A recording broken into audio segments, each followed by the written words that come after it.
The year was 1993. Long Island, a sprawling expanse of manicured suburbs, quiet woodlands, and highways slicing through the landscape, was a place of uneasy contradictions. Beneath the neat facades and tranquil lawns lay a darker undercurrent, isolated, wooded patches where the echoes of a growing fear whispered among the trees.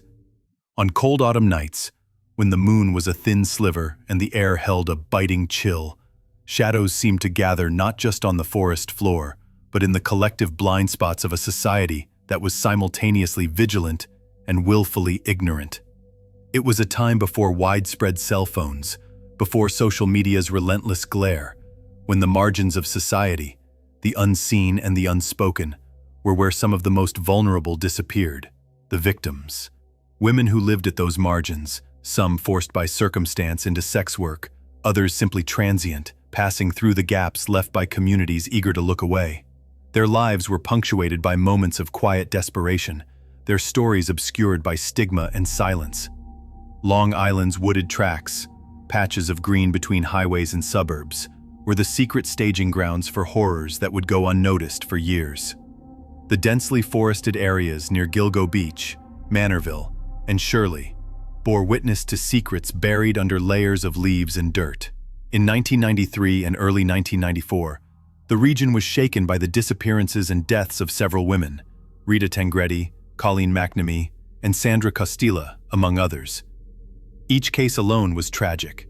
Together, they formed a chilling pattern, a pattern that law enforcement struggled to piece together against a backdrop of systemic failures, forensic limitations, and societal indifference. The Long Island serial killer, as the media would later dub the unknown perpetrator, moved through this landscape like a ghost, his presence marked only by bodies left to be found long after the moment of violence. At the time, police were constrained by the limits of forensic science. DNA testing, while available, was still in its infancy.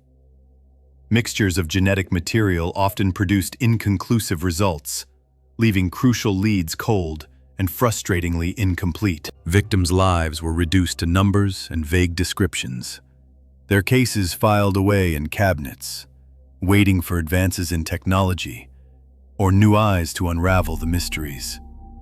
Meanwhile, the public perception was fragmented. Communities demanded safety, yet were reluctant to confront the uncomfortable realities of addiction, sex work, and abuse that often intersected with these crimes. Amidst this, the law enforcement apparatus operated under political and procedural pressures, often hindered by jurisdictional challenges and limited resources. It was a world primed for tragedy, where the failures to protect the vulnerable were systemic, and the darkness that enveloped the victims was at times mirrored by the opacity surrounding the investigations. The killings of Tangredi, McNamee, and Costilla, each found in isolated wooded areas, often partially clothed or with clothing displaced, were emblematic of this dark pattern. Their bodies told stories of violence and vulnerability. But those stories were only half heard, obscured by incomplete evidence and a justice system not yet fully equipped to connect the dots. In this charged atmosphere of fear and frustration, a quiet figure emerged. John Bittrolff, a carpenter from Manorville, whose DNA would eventually be linked to two of the victims. His arrest in 2014, 2 decades after the crimes, sparked a new chapter in this long, tangled story. But the more the investigation unfolded, the more questions surfaced. New DNA testing techniques began to cast doubt on the earlier conclusions. Another man, Rex Heuermann, would later be charged in murders eerily similar in pattern and geography, challenging the certainty of past convictions. This was a story not just about murder, but about the elusive nature of truth, how it can slip through the cracks of forensic science, the flaws in human judgment, and the shadows cast by society's blind spots. It was about a community forced to reckon with its past, and about victims whose voices struggled to be heard amid the noise. As the cold winds swept through Long Island's woods, the question lingered. How could such darkness go unnoticed for so long? And who was truly responsible for these murders? It was late January 1994, and Long Island wore its bleakness like a second skin. The wind, coming off the Atlantic, was dry and sharp, stinging the cheeks of anyone who dared venture far from their car. Out past the shuttered motels and gas stations clinging to the edges of Shirley, a dirt path veered off the main road near the William Floyd Parkway. It led into a patch of woods that looked like any other, nondescript, quiet, the kind of place that blended into the periphery. But that morning, someone wandered just far enough in. It was a pair of local hunters, familiar with the land but not prepared for what they would stumble across. At first, it was just an impression in the earth, something off in the geometry of the fallen leaves. Then, the color, pale, exposed, human. She lay on her back, her legs parted, her arms raised above her head in an unnatural gesture of surrender. A single shoe was missing. Her shirt was pushed up, her body partially naked, her skin stark against the dead leaves, cold but not stiff.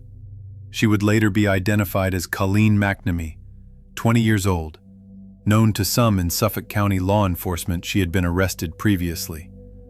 There were whispers, as there always are, about the choices she'd made: sex work, drugs, a girl from a troubled home, the kind of story people thought they'd heard before. But they hadn't heard this one. Not like this. There were no tire marks leading in, no fresh footprints, only her and the trees. It felt like the woods themselves had swallowed the sound. Not a single bird called. The air held its breath. The crime scene unit moved quietly, almost reverently.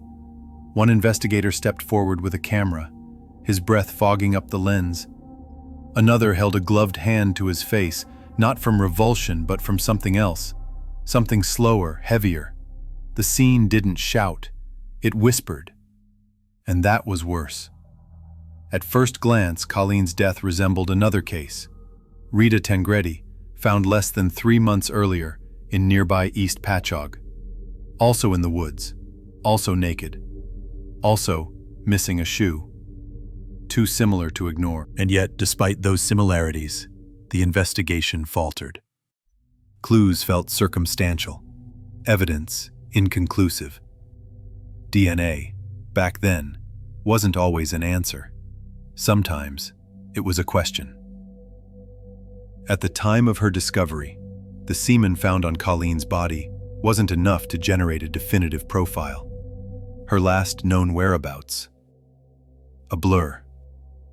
She'd been seen in the company of someone, but the details slipped away like mist. The woods held them too tightly. The detectives worked methodically, taking photographs, marking the jeans found nearby. Men's jeans. Blood on the fabric. A name inked faintly into the waistband. Michael M. Another dead end, it seemed. The DNA on the jeans couldn't be clearly matched to anyone. Too degraded. Too mixed. No footprints, no eyewitnesses, no surveillance. Just trees, silence, and questions. Some thought the killer must be local. Someone who knew the back roads, the cut-off trails, the rhythms of this place. Someone who knew how to disappear. Manorville, Shirley, East Patchogue. These weren't transient cities.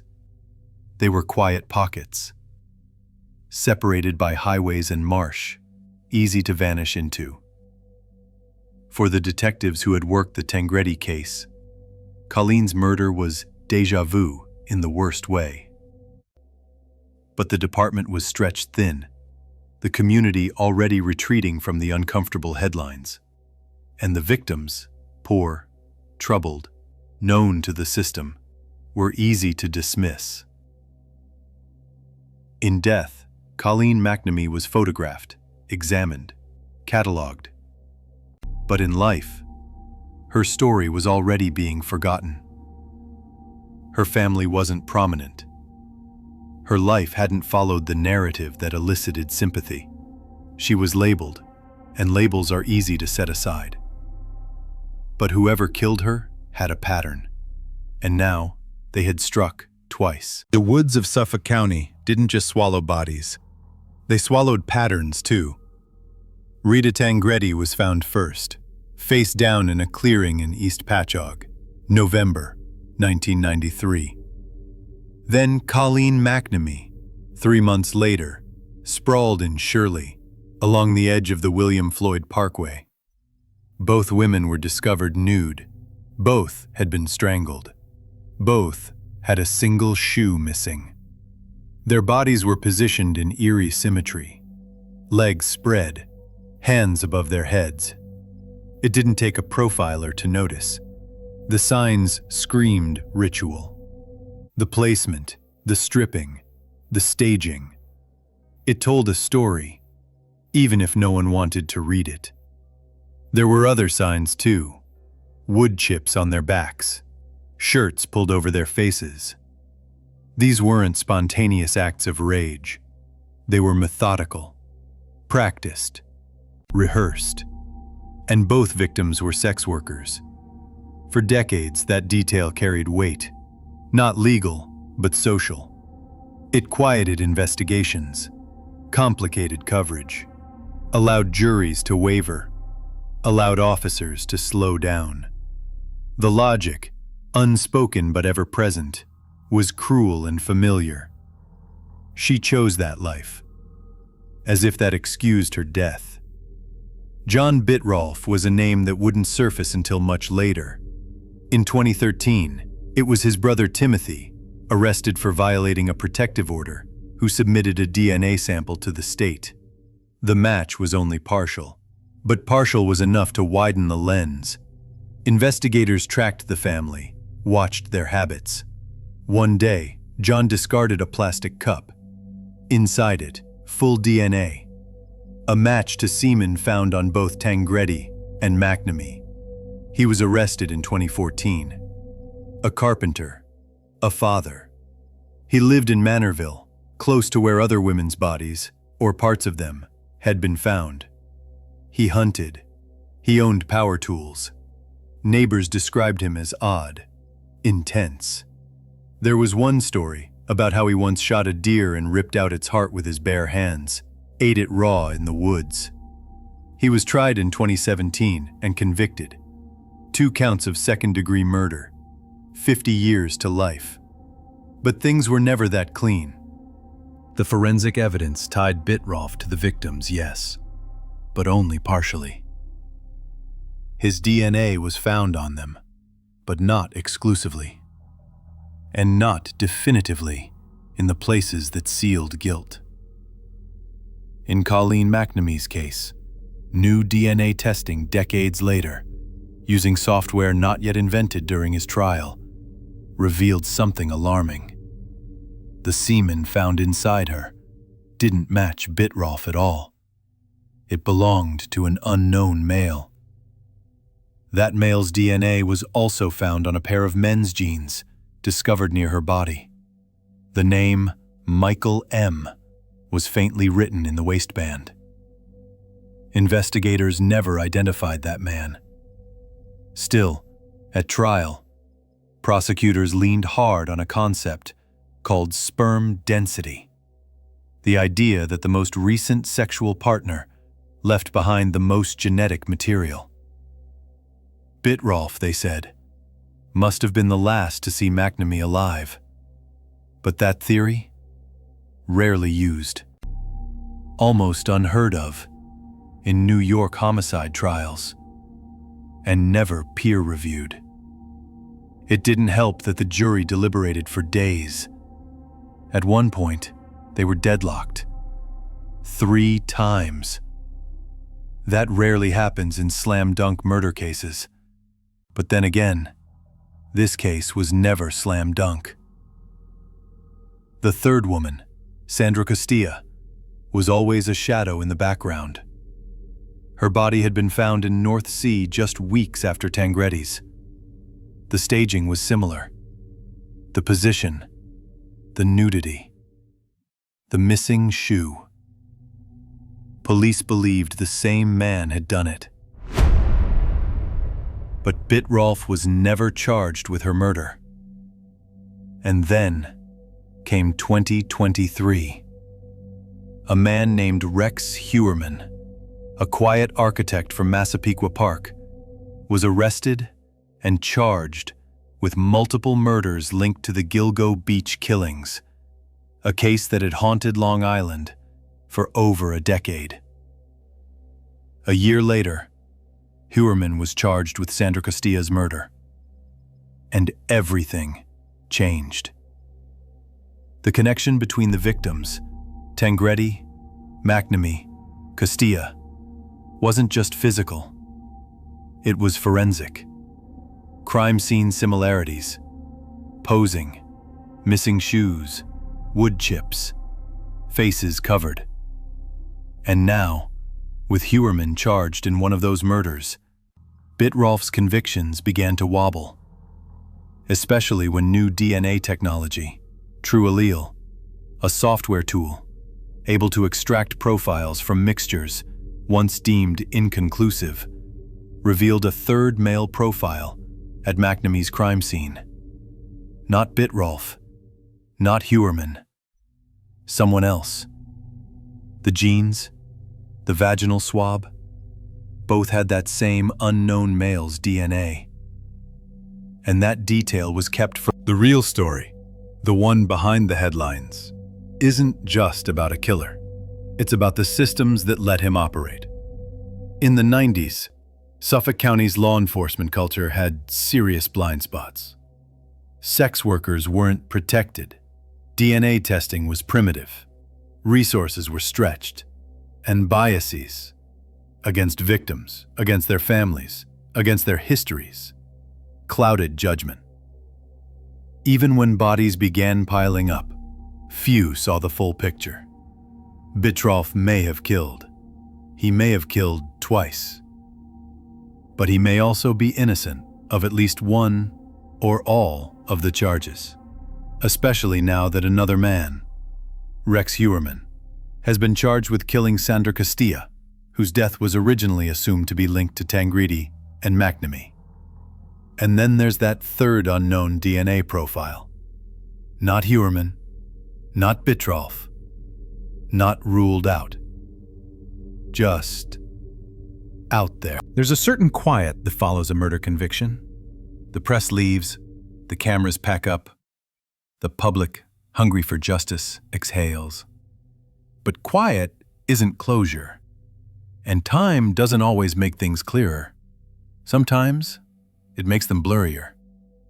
John Bitrolf was sentenced to 50 years to life for the murders of Rita Tangretti and Colleen McNamee. 2 women, 2 deaths, 2 convictions. But now, 3 decades after the murders and nearly a decade into his sentence, that verdict doesn't feel so immovable. DNA doesn't lie, but people can misinterpret it. People can build stories around partial truths. People can ignore the inconvenient parts. The courts were told that semen found on McNamee belonged to Bitrolf, that he must have been the last person to see her alive. But new software, developed after the trial, has now told us something else. A different man's DNA was found inside her, on a pair of jeans near her body. Jeans with another man's name, Michael M., scrawled inside the waistband. That man was never identified. And then there's Sandra Castilla. For decades, investigators believed Bitrolf killed her too. Same pattern, same positioning, same stretch of woods. But he was never charged. In 2023, another man, Rex Heuermann, was. Heuermann, now accused of multiple killings tied to the infamous Gilgo Beach murders, matched to a hair found on Castilla's body. His blueprint, prosecutors said, was found all over her death. That left 2 hard questions in the air. If Heuermann killed Costilla, could he have killed the others? And if the DNA in McNamee doesn't match Bittrolf, did he? These aren't just hypotheticals. They're legal cracks in the foundation of a conviction, but more than that, they're human ones. Because behind every trial, every mugshot, every headline is a family. Colleen McNamee was 20 years old, a sister, a daughter. She was struggling. She was using. She was surviving. She may have sold sex, but she didn't sell her life. Her killer took that. Rita Tangretti had children. She was 31. She knew her life had gone sideways, but she was trying. She wasn't just a name on an indictment. She mattered. Sandra Costilla, too, disappeared into that same blind spot of public memory, marginalized women in a moment when no one was looking. She was 30. Her body dumped like garbage in the brush. They were all posed, all stripped, all left with a shoe missing. That isn't coincidence. It's ritual. It's memory. It's someone trying to make meaning out of murder. And yet, the meaning we attached came after. Prosecutors wrote their version. Defense attorneys wrote another. The press filled in gaps. The public chose a villain. But the truth? It may still be missing. Today, Bittrolf sits in Clinton Correctional Facility, serving time for crimes that now have forensic shadows hanging over them. His attorney is pushing for exoneration, arguing that the state moved too fast, too confidently, too carelessly, that a different killer left the marks on those women. And the DNA, at least, seems to agree. Meanwhile, Rex Heuermann waits for trial. He's been charged with 6 murders, but investigators believe there may be more, much more. And his connection to the same woods, the same stretch of Long Island, the same victim profiles, it's hard to ignore. There's even a grim proximity. McNamee's body was found less than 7 miles from where parts of another Heuermann-linked victim, Jessica Taylor, were found. Both victims dumped, exposed, forgotten. So what happens now? More motions, more hearings, more experts. But no guarantees. The courts are slow to admit error. Systems are slow to correct course. Especially when convictions are already secured. Especially when the victims aren't the kind that spark national protests. Especially when the stories we've told ourselves feel simpler than the ones unfolding. But the families, they don't get simplicity. They get silence. They get empty chairs. They get birthdays with no one to celebrate. Justice isn't a verdict. It's a process. And it's one we still seem to be getting wrong. So this is where we leave it. Not with resolution, but with a question. Who do we forget? Who do we blame? And when the stories no longer hold, who has the courage to look again? Because someone is still out there.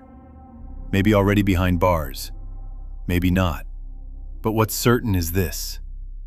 The dead don't rest just because we stopped looking. And the truth? It doesn't disappear. It just waits for someone willing to dig deep enough to find it. Robert Schumann was born on June 29, 1886, in Luxembourg City, a place already symbolic of European ambiguity. His father, Jean-Pierre Schumann, was from Lorraine, a French province annexed by Germany after the Franco-Prussian War of 1870–71. His mother, Eugénie Duren, was a Luxembourger. Robert grew up straddling identities, German by law, French by heart, and Luxembourger by birth. His earliest memories were shaped not by rigid nationalism, but by the fluid reality of border life. When his father passed away in 1900, Robert was just 14. His mother, a devout Catholic, became the central figure in his life. She raised him in faith, fed his intellectual curiosity, and encouraged him to study hard. A bookish child, Robert devoured volumes on theology, law, and history. He would later say that his mother's devotion to faith and service gave him the foundation he would need for public life. His education took him across the German Empire, to universities in Berlin, Munich, Bonn, and Strasbourg. He studied law in a system that, despite its rigidity, appealed to his love for order and justice. By 1910, he had earned his doctorate in civil law. In 1912, he set up a legal practice in Metz, a city that, like Schumann himself, had belonged to both France and Germany. But his professional ascent was soon interrupted. The world was about to plunge into the first of two global wars. World War I erupted in 1914. As a citizen of the German Empire, Schumann was conscripted, though his poor health spared him combat duty. Instead, he served as a legal advisor in the German civil administration. It was a delicate position. Some viewed him as a collaborator, others as a reluctant servant. In truth, Schumann's loyalties lay not with imperial ambitions, but with the people affected by them. After the war, with the Treaty of Versailles returning Alsace-Lorraine to France, Schumann officially became a French citizen. He was elected deputy for Moselle in 1919 and would hold the seat until the Second World War. In Parliament, he was reserved, scholarly, and deeply principled, a man of few words but firm convictions. He aligned with Catholic social teaching, supporting labor protections, family allowances, and health insurance. He opposed radicalism, whether of the left or right, and worked quietly to uphold democratic institutions in a time of growing extremism. During the interwar years, Schumann watched with concern as fascism rose in Italy and Nazism in Germany. The collapse of the Weimar Republic, the rearmament of Hitler's forces, and the failure of the League of Nations convinced him that Europe's peace could not be left to goodwill alone. Something deeper, something institutional and moral, had to hold the nations together. His convictions were soon tested in the most personal way. In 1940, France fell to Nazi Germany.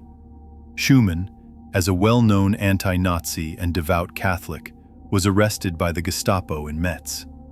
He was interrogated and imprisoned. Eventually, he was marked for transfer to the Dachau concentration camp. But before the transfer could occur, Schumann escaped. He fled to the Free Zone in southern France and lived in hiding, cut off from public life, immersed in reflection. It was during this period of exile that Schumann's vision for Europe crystallized. He had seen firsthand how easily democratic institutions could collapse, how quickly hatred could spread, and how fragile peace could be. He came to believe that only a Europe united by shared values, not merely interests, could withstand the totalitarian threats of the future. When the war ended in 1945, France was in ruins. Its political institutions were fragile, its economy devastated, and its national pride wounded. The Fourth Republic was born in an atmosphere of uncertainty and division. Yet, amid the rubble, Robert Schumann returned quietly to public life, elected once again as deputy for Moselle. His reputation had only grown in his absence, a man of incorruptible ethics, untouched by the taint of Vichy collaboration. He was widely respected, even by political opponents. In 1946, he was appointed Minister of Finance. The task before him was enormous: stabilize the currency, rebuild shattered infrastructure, and negotiate France's position in a world dominated by two new superpowers, the United States and the Soviet Union. One of his key achievements was the introduction of a new franc and fiscal reforms that laid the groundwork for France's economic recovery. But Schumann knew that economic stability alone wouldn't prevent another war. The Cold War had begun. Tensions between East and West were rising. The Communist Party in France, with millions of supporters, threatened to destabilize the fragile republic. In 1947, Schuman became prime minister, a position he held only briefly, but during one of the most volatile moments in post-war Europe. Massive strikes gripped the country. The French Communist Party, closely aligned with Moscow, sought to provoke unrest and halt American aid under the Marshall Plan. Schuman, ordinarily mild-mannered and soft-spoken, acted decisively. He introduced emergency legislation to protect the right to work and maintain public order. He mobilized reserve troops, resisted pressure to appease the radicals, and withstood calls for compromise. To many, his resolve was unexpected. To Schuman, it was necessary. Democracy could not yield to violence. But it was as foreign minister, a role he held from 1948 to 1952, that Schuman would leave his deepest mark on history. By 1950, Robert Schuman had become convinced that European peace could no longer depend on treaties between sovereign states. It had to be built on concrete institutions, rooted in cooperation, not rivalry. And the foundation of this cooperation would be coal and steel. The idea came from Jean Monnet, an economist and planning commissioner who shared Schuman's vision for integration. Together they developed a plan. France and Germany, along with other willing nations, would pool their coal and steel production under a single supranational authority. These were not just any commodities, they were the raw materials of war. By managing them jointly, war between France and Germany would become, as Schuman famously said, not merely unthinkable, but materially impossible. On May 9, 1950, in a press conference at the Quai d'Orsay, Robert Schuman read what would become known as the Schuman Declaration. It was a short speech, just a few minutes long, but it changed the course of history. Europe, he said, would not be built all at once. It would be constructed through concrete achievements, which first created de facto solidarity. The pooling of coal and steel production was the first step. The response was immediate and powerful. Within a year, 6 countries, France, Germany, Italy, Belgium, the Netherlands, and Luxembourg, signed the Treaty of Paris, creating the European Coal and Steel Community, ECSC. It was the first real European institution, with a high authority, a common assembly, and a court of justice.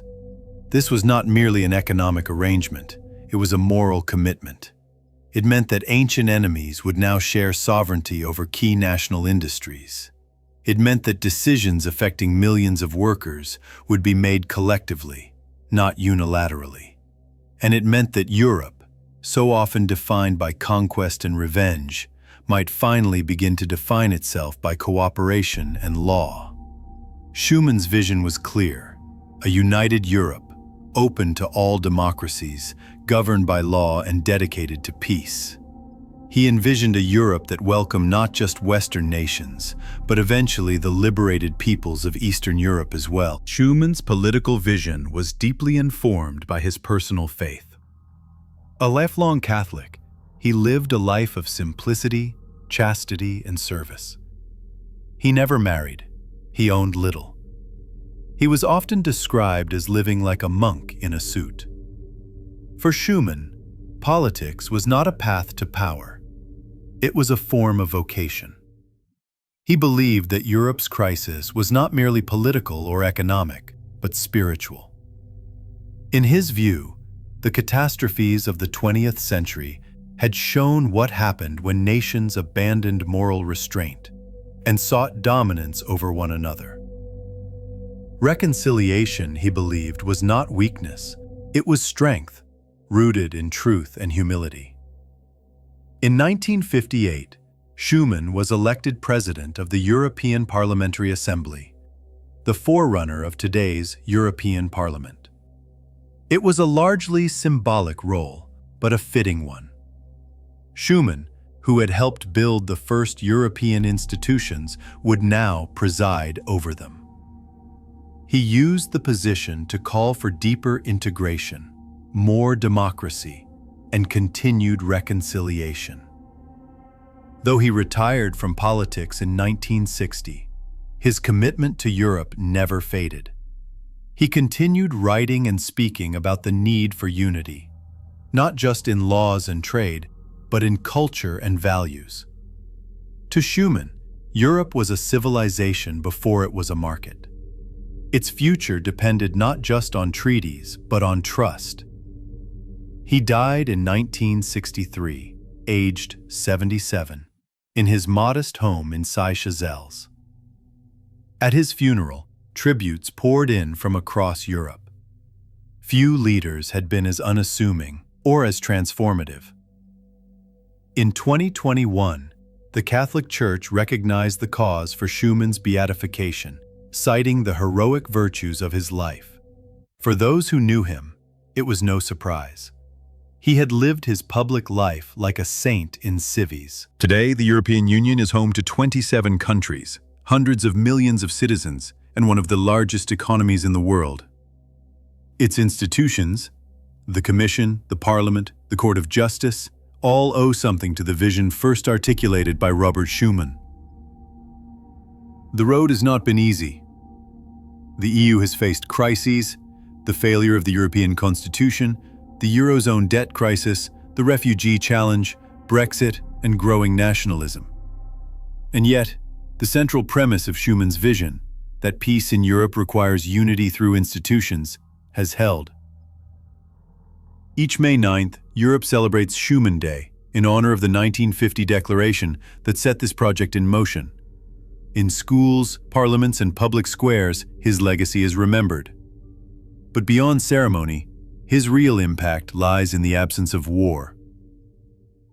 For more than 70 years, the core of Europe has been at peace, an unprecedented stretch in its bloody history.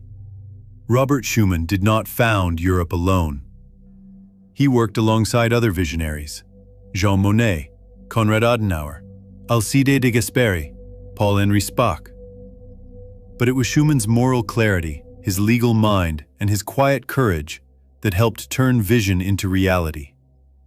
Perhaps more than any other leader of his time, Schumann understood that peace is not the absence of conflict, but the presence of justice, shared responsibility, and trust. And he understood that the wounds of war could only be healed by those willing to reach across borders and across history. Robert Schumann's life was not dramatic in the traditional sense. There were no fiery speeches, no political purges, no towering statues in public squares. His power lay in his patience, his strength in his humility. He believed that the real revolutions are the ones that last, the ones rooted in law, faith, and solidarity. His Europe was not a fortress, but a family, not a superstate, but a community, not an empire, but a peace project, built stone by stone from the ruins of war. In an age where unity often feels fragile and nationalism returns with new faces, Schumann's vision is more vital than ever. His legacy invites Europe not to dominate, but to reconcile, not to forget history, but to learn from it. He once said, "Europe will not be made all at once, or according to a single plan. It will be built through concrete achievements, which first create a de facto solidarity." More than 70 years later, those achievements continue. And so does the work of Europe's quiet revolutionary. It's one of the most unsettling coincidences in true crime history. Two men, living less than 10 miles apart on Long Island, New York. Two men who looked strikingly similar in their high school photos. Thick glasses, awkward smiles, quiet demeanors. Two men whose lives followed eerily parallel paths, from troubled childhoods to brutal murders. Joel Rifkin and Rex Heuermann. The former a convicted serial killer who terrorized the New York area between 1989 and 1993. The latter arrested in 2023 accused of murders spanning 3 decades, echoing Rifkin's horrific crimes. Both men are accused, or convicted, of targeting the most vulnerable women: petite, slender, often sex workers, or women struggling with addiction, invisible to society. Both brought their victims into their homes. Both mutilated their bodies. Both hid behind suburban facades and family lives. Both disappeared into the shadows until the evidence could no longer be ignored. Today, we examine the chilling parallels between these two men, their victims, their methods, their minds. The thin line between normalcy and monstrosity, and the haunting question: how could two serial killers live so close, so alike, and remain undiscovered for so long? Joel Rifkin was born in 1959 and was adopted as a child. His childhood was marked by difficulty, learning disabilities, social awkwardness, and relentless bullying. Raised in East Meadow, Long Island, Rifkin's world was small and isolated. Despite a seemingly stable 2-parent household, his relationship with his father was strained and distant. From an early age, Rifkin's mind wandered to dark places. By the time he was a teenager, he had developed fantasies of violence and control. It was during these formative years that he began frequenting sex workers, an interest that would later fuel his horrific crimes. In many ways, Rifkin was an artistic soul trapped behind thick glasses and a mop of shaggy hair. He studied journalism briefly at the University of Brockport and had dreams of photographing heavyweight boxing matches, trying to find a place in the world. But inside, something was breaking. Just 9 miles away, Rex Heuermann was growing up in Massapequa Park, Long Island. Born in 1961, he shared many similarities with Rifkin. Raised in a 2-parent household, with a father who worked as an aerospace engineer, Heuermann's early life might have seemed normal from the outside. But beneath the surface, he struggled with bullying and social isolation. Heuermann's father died when Rex was just 11 years old, a traumatic event that left a lasting impact. Like Rifkin, Heuermann was quiet and awkward, a loner who kept to himself. His high school photo, complete with thick glasses and a reserved expression, looks like a mirror image of Rifkin's. Both men grew up in the sprawling suburbs of Long Island during the 1970s. Communities where appearances mattered and secrets were kept behind closed doors. Both suffered emotional neglect in their families, especially from their fathers, whose absences would haunt them into adulthood. Experts who have studied serial killers note that difficult childhoods, marked by isolation, bullying, and troubled parental relationships are common threads. Both Rifkin and Heuermann fit this pattern precisely. Serial killers often prey on society's most vulnerable, and Rifkin and Heuermann were no exceptions. Joel Rifkin's victims were overwhelmingly sex workers, women living on the fringes of society. Many struggled with addiction, poverty, or were single mothers trying to survive. Their lives were often chaotic and desperate, and their disappearances rarely made headlines. Heuermann, too, allegedly targeted a very similar demographic. His victims were petite, slender women, often escorts, or women involved in sex work. Some were young mothers, others aspired to careers in entertainment. Many had histories of addiction or instability. Among the most notorious are the Gilgo Four: Megan Waterman, Melissa Barthelemy, Amber Costello, and Maureen Brainerd Barnes. All women whose bodies were discovered on Long Island's Gilgo Beach, a remote and eerie dumping ground. The parallels are striking. Both killers focused on victims who were easy to lure and less likely to be missed immediately. Both men preyed on women who lived transient lifestyles, making the victims difficult for law enforcement to track and harder for families to locate. Furthermore, Forensic experts highlight the significance of their victimology. Targeting sex workers is a common trait among serial killers, often because these women are marginalized and less protected by society. While many serial killers share a general profile, the devil is in the details. The unique patterns of how they kill and dispose of their victims. Joel Rifkin's killings were marked by brutality and ritual. He strangled many victims, an act that allowed him control and intimacy during the murder. He dismembered bodies, sometimes storing parts in his home or dumping them in multiple locations, including waterways, parks, and landfills around New York and New Jersey. His methods were impulsive yet repeated, stalking the dark streets, picking up victims in his car, bringing them home or to isolated spots, then killing and discarding their bodies. He was reckless at times, using his mother's car to move bodies or leaving evidence behind, which eventually led to his capture in 1993. Rex Heuermann, by contrast, appears to have been more organized. According to prosecutors, he used digital means, burner phones, Craigslist, and fake profiles to arrange meetings with victims, making his crimes harder to trace.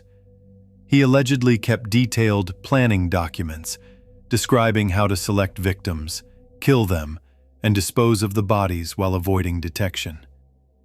Heuermann is accused of torturing some victims in his home while his family was away, then dismembering and dumping their remains in locations similar to Rifkin's, along Long Island beaches and wooded areas. Both men shared the chilling habit of dismemberment, which is relatively rare among serial killers. Only about 10 to 15% engage in this gruesome practice, making this parallel especially disturbing. To understand how two men living so close could commit such horrific acts, experts turn to psychology. Both men are classified as hedonistic serial killers. This subtype is driven by thrill and lust. The killers find pleasure in the act of murder itself, often mixing sexual violence with control and domination. Both Rifkin and Heuermann's crimes involved sexual assault followed by murder.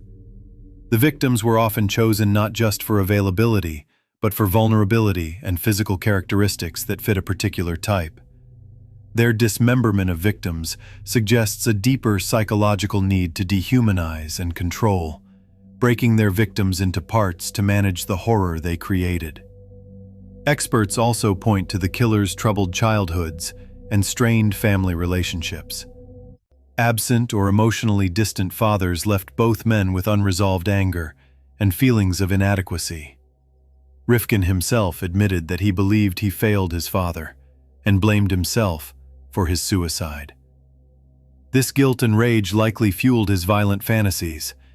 Heuermann lost his father at an early age and was left with a void in his life, a void he attempted to fill with secrecy and control. Joel Rifkin's arrest in 1993 was a result of a routine traffic stop. A state trooper pulled him over for reckless driving and was immediately struck by a foul odor emanating from Rifkin's car. Inside the trunk was the body of Tiffany Bresciani, the first victim discovered. This arrest unraveled a string of murders that shocked the nation. Despite his capture, some victims were only identified years later, thanks to advances in DNA technology. Rex Heuermann's arrest was decades later and required modern forensic technology. DNA evidence from a discarded pizza crust in a trash bin near his office linked him to Megan Waterman, one of the Gilgo Four. From there, investigators connected Heuermann to other victims through DNA, cell phone records, and digital footprints. His planning documents, found during the investigation, revealed a chilling blueprint for murder, indicating an intent to avoid detection and manipulate the system. Heuermann's trial is pending, but the similarities to Rifkin's case have already sparked widespread interest and fear. The victims of both men were more than statistics. They were daughters, mothers, friends, women with dreams and struggles. Their families suffered unimaginable pain, often feeling ignored or forgotten by law enforcement. The long gaps between disappearances and discoveries added to the trauma. Long Island communities were shaken to their core, grappling with the idea that monsters had lived among them for decades. The cases also exposed gaps in the criminal justice system, especially regarding protections for sex workers and marginalized women. In the pale light of a January morning in 2018, a grandson named David Cudahy used his spare key to enter the Dallas condominium of his grandmother, Mary Brooks. She hadn't answered the phone. She always answered the phone. The air inside was still. Grocery bags sat undisturbed on the kitchen counter, their plastic crinkled like dry leaves. A coral necklace, her favorite, was gone from the bedroom vanity. Her body was on the floor, as if she gently sunk there, no sign of a struggle, no obvious trauma. The cane she sometimes used stood untouched by the door. The medical examiner said she died of natural causes. An old woman, living alone. But David had questions. So did her daughter, Anne. The diamond rings were missing. The clasp on the necklace had not simply broken. The house felt wrong, as if someone had been there. At the time, they were alone in their suspicions. Just a few miles away, in another quiet apartment inside the Preston Place retirement community in Plano, 91-year-old Mary Annis Bartell opened her front door. A man stood there, calm, well-groomed, professional. He wore green rubber gloves. "Go to the bed. Don't fight me," he said. He pressed a pillow over her face. She remembered the smell of latex, the pressure of weight, and then nothing. Somehow, Mary Bartell survived, and when she woke, she told the police. The man's name was Billy Kemmermeer. What came next would unravel one of the most chilling killing sprees in modern Texas history. A man who stalked senior living communities, smothering the elderly with pillows, leaving no marks. Authorities would reclassify dozens of previously assumed natural deaths. Jewelry disappeared. Families remembered things that hadn't made sense. In total, he was linked to 22 deaths and suspected in even more. But in the beginning, there was silence. And further north, in a different decade, there was another silence. New York City, December 2nd, 1979. Inside room 417 of the Travelodge Motor Inn, firefighters arrived to find smoke curling under the door. When they broke it open, the fire was minor. What they discovered were two naked bodies, burned, headless, handless. Both had been mutilated. Both had been alive for hours, perhaps days before death. One was eventually identified, Dide Gudarzi. The other remains unknown. The man who had checked in under the name Carl Wilson was Richard Cottingham.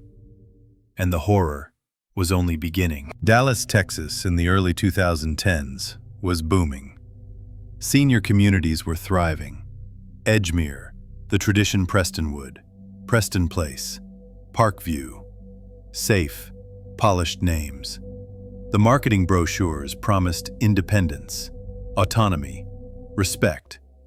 For the children of aging parents, these places were the answer to decades of worry. But beneath the chandeliers and scripted routines, there were cracks. In staffing, in oversight, in trust. It was within this liminal zone, between safety and neglect, that Billy Kemmermeer found his cover. Meanwhile, decades earlier, and nearly 1,500 miles away, New York City in the late 1970s writhed in a different vulnerability. Times Square wasn't a tourist draw. It was a den. Pimps, porn houses, runaways, sex workers, a collapsing infrastructure where predators could vanish into the steam rising from subway grates. Richard Cottingham thrived here. By day, he was a father of 3 in suburban New Jersey, commuting to his job as a computer operator in Manhattan. By night, he stalked the neon-lit streets of Midtown, finding victims in the chaos. In both cities, the predators wore ordinary faces. And for years, decades, their crimes remained hidden, buried under misdiagnoses, bad assumptions, and silence. Cottingham, 1980. The hotel room is dark, motel-quality dark. The kind of dim that comes from a single chain-drawn lamp humming over a worn desk. 18-year-old Leslie Ann Odell lays face down on the bed, as requested. She thinks she's about to receive a massage. That's what the man offered. Then she feels the cold metal snap of handcuffs against her wrists. A sharp pull. A blade kisses her throat. "You have to take it," he says. "The other girls did. You're a whore. You have to be punished." He begins biting. Hard. Deliberate. Skin splits. Screams echo. It takes the front desk clerk 3 minutes to decide this isn't typical motel noise. Police arrive and find Cottingham in the hallway. Calm. Controlled. Inside the room, a leather gag, slave collars, prescription drugs, and a replica pistol. Leslie lives. Barely. Chemermere, 2017. Helen Lee is 82, dressed neatly, light perfume. It's afternoon. She's just come back from her walk at Parkview. There's a knock. "Maintenance," the man says. She opens the door. It takes less than 2 minutes. She doesn't scream. He's done this before. By the time staff finds her body, there's no blood, just absence. Murder as routine. Chemermere hunted through routine. Always senior women, always alone. Often in independent living centers, where policies were lax and records vague. He wore scrubs. He carried clipboards. He knew names, times, routines. He smothered with pillows, left little trace, stole jewelry, sold it online, returned to the same facilities, sometimes within days. Police didn't link the deaths until a survivor spoke. By then, 22 were gone. Cottingham favored hotels, motels. Low rent or luxury didn't matter. He picked up sex workers, young, often in their teens or early 20s. He drugged them, tortured them, killed them slowly, sometimes dismembered them. In both cases, trophies were taken, bodies displayed, identities erased. Cottingham eventually confessed to over 80 murders. Authorities believe fewer, but the confirmed list continues to grow. Detective Robert Anzalotti spent 17 years visiting Cottingham in prison. He brought snacks, played cards. Slowly, he extracted the confessions. Nancy Vogel, Irene Blaze, Jackie Harp, Denise Velasca, Marianne Pryor, Lorraine Kelly. Girls who were gone for decades. Cold cases, empty files. The families were notified quietly. No press, no charges, just closure. Cottingham's only condition: no attention, no stage. He didn't want infamy, he wanted control. In Texas, families of Chemermere's victims sat through trials that ended in dropped charges, plea deals, dismissed indictments. Some wept, some stared. Shannon Dion, whose mother Doris Gleason was murdered in 2016, became a quiet force for reform. New laws, new cameras, but the wound remained open. By 2023, Billy Chemermere was dead, murdered by his cellmate. By then, his guilt was certain, his legacy etched in grief. Cottingham, now a sickly man with a white beard, continues to confess. DNA has confirmed more. Still, he rarely shows remorse. When asked if he had anything to say to the families in court, he said simply, "No." Judge Karen Fink looked at the aging killer through the courtroom monitor. "There are no words to describe how purely evil you are," she said. Behind her, the daughters and sons and grandchildren of the dead sat in rows, some trembling, some dry-eyed, but all still carrying it. Because even when the killers are gone, the silence they broke never quite returns to quiet. In the pale light of a January morning in 2018, a grandson named David Cudahy used his spare key to enter the Dallas condominium of his grandmother, Mary Brooks. She hadn't answered the phone. She always answered the phone. The air inside was still. Grocery bags sat undisturbed on the kitchen counter, their plastic crinkled like dry leaves. A coral necklace, her favorite, was gone from the bedroom vanity. Her body was on the floor, as if she'd gently sunk there. No sign of a struggle, no obvious trauma. The cane she sometimes used stood untouched by the door. The medical examiner said she died of natural causes, an old woman, living alone. But David had questions. So did her daughter Anne. The diamond rings were missing. The clasp on the necklace had not simply broken. The house felt wrong, as if someone had been there. At the time, they were alone in their suspicions. Just a few miles away, in another quiet apartment inside the Preston Place retirement community in Plano, 91-year-old Mary Annis Bartell opened her front door. A man stood there, calm, well-groomed, professional. He wore green rubber gloves. "Go to the bed. Don't fight me," he said. He pressed a pillow over her face. She remembered the smell of latex, the pressure of weight, and then, nothing. Somehow, Mary Bartell survived, and when she woke, she told the police. The man's name was Billy Chemermere. What came next would unravel one of the most chilling killing sprees in modern Texas history. A man who stalked senior living communities, smothering the elderly with pillows, leaving no marks. Authorities would reclassify dozens of previously assumed natural deaths. Jewelry disappeared. Families remembered things that hadn't made sense.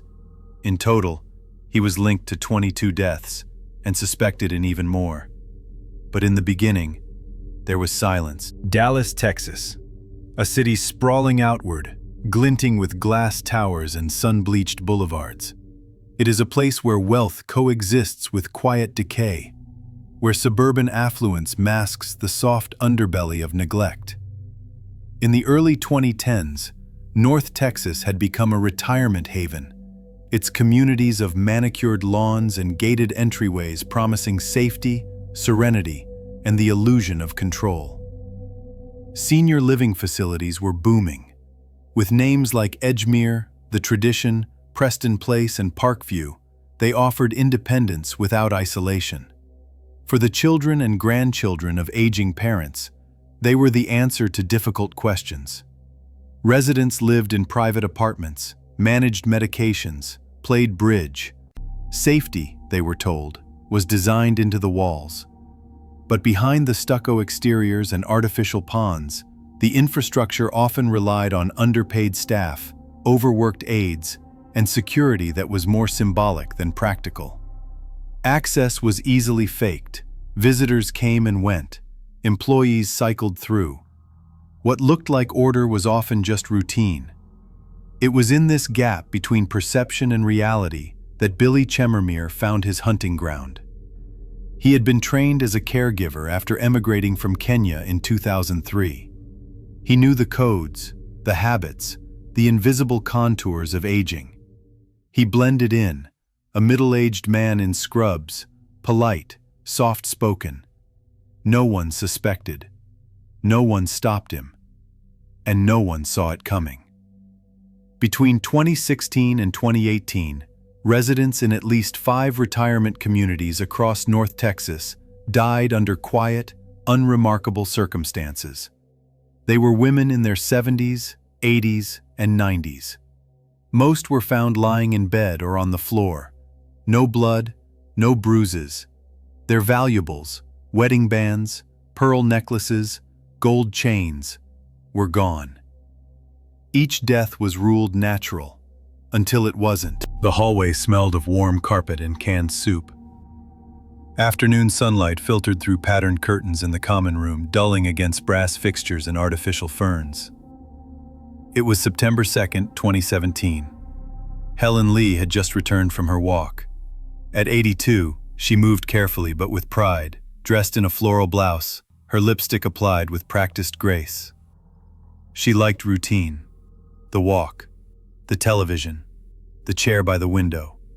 When the knock came, she didn't hesitate. Visitors were common at Parkview. There was no security vestibule, no concierge, no check-in desk. Just long corridors lined with soft wallpaper and doors that looked like any other. She opened it. The man standing outside wore a green maintenance shirt. He smiled politely, respectfully. He held a clipboard in one hand and a pair of rubber gloves in the other. "Maintenance check," he said. She nodded, stepping aside. The door closed. The latch clicked. There are no cameras in the apartments. No audio recordings. What happened next can only be inferred from the silence that followed. And from the others, so many others, who were found in the same position, in different rooms, on different days. He would have spoken gently. He was good at this, non-threatening, deferential. And then, when she turned her back, when her balance was just right and her body weight shifted to the side, the hand came fast, firm. A pillow from the couch or the bed, clamped over the face. The pressure of his weight. A hand on her chest to suppress the struggling. It didn't take long. Smothering leaves no fingerprints, no blood, no broken bones. The elderly often do not resist. Some cannot. Their deaths, if unattended, blend into the expectations of age. The staff would find her later. They would call it natural. There would be no autopsy. And the man, Billy Chemermere, would leave with a necklace, earrings, a bracelet perhaps. Later, it would be listed on OfferUp under a different name. The digital trail would vanish in a wash of usernames and cash sales. In the hallway, a nurse walked past and said nothing. He was gone before they found her. The map tells a story the medical examiners missed. Between 2016 and early 2018, the deaths moved in a slow arc, from Edgemere in central Dallas to the Tradition Prestonwood in North Dallas, then spreading into Collin and Denton counties. Each location, a luxury senior residence, each victim a woman, each found alone. Billy Kipkorir Chemermere, born in Kabonyoni, Kenya, knew the shape of trust. He had trained as a caregiver in North Texas, a role that gave him access, fluency in elder routines, and invisibility in institutional spaces. He was described back home as quiet, polite, generous. But here, he vanished into roles: maintenance worker, hospice aide, concerned relative. He didn't need to break in. He needed only a smile and a pretext. His victims were all between 75 and 94 years old.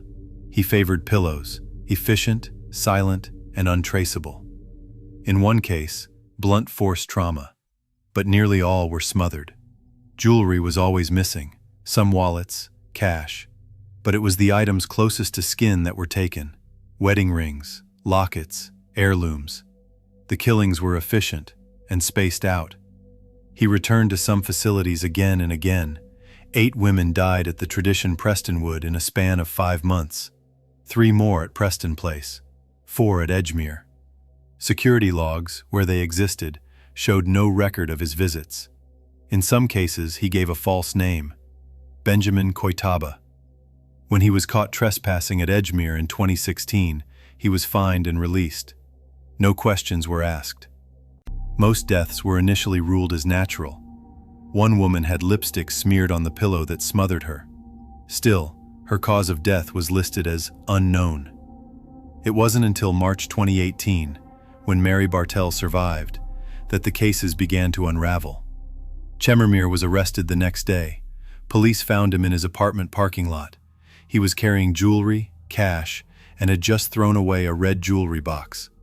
Inside it were documents linking him to Lou T. Harris, who would be found dead within the hour.